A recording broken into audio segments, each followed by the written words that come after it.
Make an account on YouTube. For that, firstly, let's go to the YouTube like this. And from there, you could find the sign in option in the right side or otherwise in bottom of the U button here. And you can just tap on it like this. And from there, you can select the account which you have already having YouTube account, or otherwise you can tap on use another account over there. And from there, you can tap on create account like this. And you could see for your personal use or child or for business. Let's say I'm typing on personal use right now.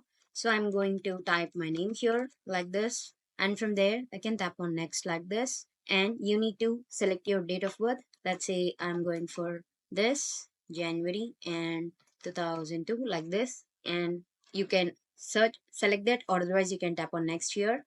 And you can add the email address like this. And you can tap on next here. And now you could see I have already have a Google account on this, and now if I need to create, I need to use a different email ID for this. Now let's say if you have another email ID, you can use another email ID, then you can tap on next and you can make an YouTube account here like this.